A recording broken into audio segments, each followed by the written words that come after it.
Weezer is commonly known by me to be one of history's most consistently inconsistent rock bands. As a brief rundown, they rose to fame in 1994 with the Blue Album and infamy in 1996 with Pinkerton. While it's now considered one of the band's highlights, Pinkerton was not as well received during its initial release as the Blue Album was. This upset Rivers Cuomo, full-time songwriter, part-time Bill Gates' illegitimate love child. Rivers had allowed himself to be much more vulnerable and open with the music and lyrics on this album. But it turned out that 1996 Weezer fans didn't really want to hear about him shaking booty making sweet love all the night, or his unintentional Neon Genesis Evangelion references.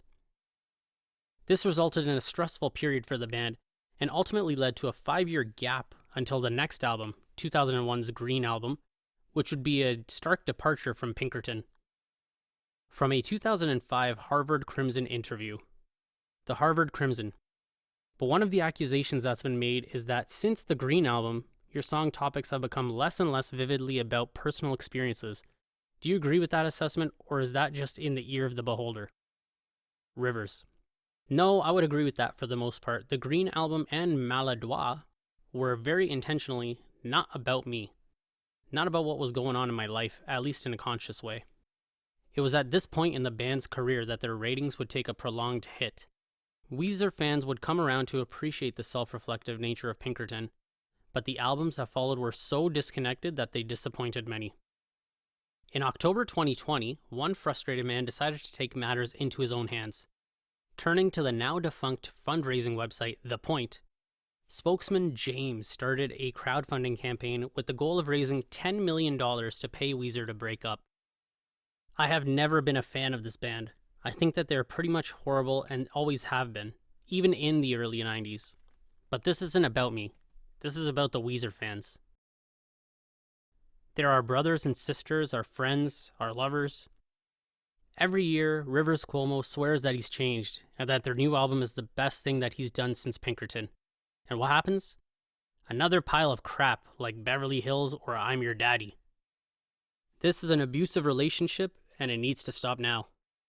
I'm tired of my friends being disappointed year after year. I'm tired of endless, whimsical, cutesy album covers and music videos. I'm sick of hearing about whatever this terrible, and yes, even if you like the early stuff, you should be able to admit that they are wretched now. Excuse for a band is up to these days. If all 852,000 of you, really, who bought Pinkerton pitch in $12, we will meet our goal. I beg you, Weezer, take our money and disappear. The ball was now in Weezer's court. Would they be open to accept this offer if the campaign was successful?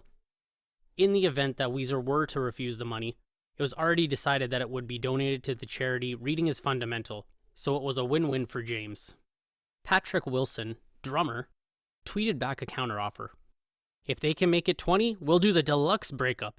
But before the counteroffer could really be considered, James would first have to see if the original target could even be met. While Pat needed double the money to meet his FIRE goals, the $10 million could be leveraged as a lump sum to help get him there. Ignoring any tax implications, if the band were to accept the offer and immediately put it into an ETF tracking the S&P 500, that $10 million would have been worth around $26 million today. In fact, if they wanted to make things even a bit spicier, they could have taken 1% of this money in 2010 and put it into Bitcoin, turning $100,000 into billions. But even with such a watery name, laundering all this money wouldn't have been easy for Rivers. When interviewed by The Stranger, James was asked, "Are you prepared for the wrath of Weezer fans?"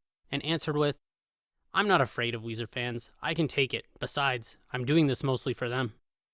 After days of excruciatingly slow pledges, the campaign had raised a whopping $2,000, bringing the campaign 0.02% closer to the $10 million goal. James updated the campaign pitch. "Hey, I'm gonna break character here for a minute, okay? Okay.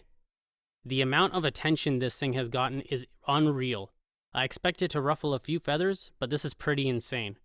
So I'll be shutting this campaign down at noon on Monday. Why? Well, I didn't raise $10 million, and Weezer are still a band, but I accomplished everything I ever hoped to. I figured since the internet wasted so much of my time with all the ridiculous articles about the new Weezer album, I thought I'd return the favor and waste some of the internet's time. Boy, howdy did I succeed. So in case there was any doubt, and if there was, all I can say is that you're dumber than me. That this campaign was anything more than a giant piss take, I'll leave you with these last words. I did it for the lulz. Toodle pip, James. James admitted that the goal was a bit too ambitious and that what had started as a joke was quickly getting out of hand. He decided that the campaign would be closed at high noon on October 11th. But before he could do that, a new challenger entered the scene. A user named Dennis pledged the remaining $9,998,162 on October 10th. As the automated The Point bot would announce, the campaign had reached its tipping point and achieved its goal. James had raised $10 million. Except he really didn't. The site admins accused Dennis of violating their terms of use with a fake donation, and that was that. The campaign would end, and all funds would be returned to their donors. No child would ever learn to read again. The last Weezer release to come out during this period would be the compilation album Death to False Metal on November 2nd, 2010, barely a month after the end of the campaign. Across the 7 albums released over the previous 9 years, the band did not manage to reach the same heights as it once did on their first 2 albums. Weezer would not release anything over the next few years following this campaign.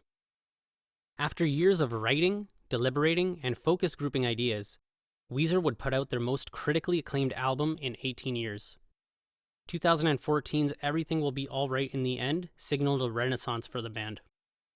The first single, Back to the Shack, even addressed a lot of fan concerns about their output directly through their lyrics. They quickly followed up with the White Album, which was received even more positively. And while the string of albums following have been spotty, 2010 onwards showed a shift in the band's public perception and their own approach to their music. And while we can't draw a definitive connection between the $10 million crowdfunding campaign and the band's return to form, it really is an interesting coincidence. Maybe, just maybe, everything really will be alright in the end. This would have been the perfect place to end this video if it was made in 2014. Maybe Everything Will Be Van Weezer in the end, just doesn't have the same ring to it. Thanks for listening. I actually saw Weezer play all the way through Pinkerton at a festival years and years ago, and even though they didn't play B-side Long Time Sunshine, it was still a great show. Subscribe for more ramblings sometimes. Thanks again.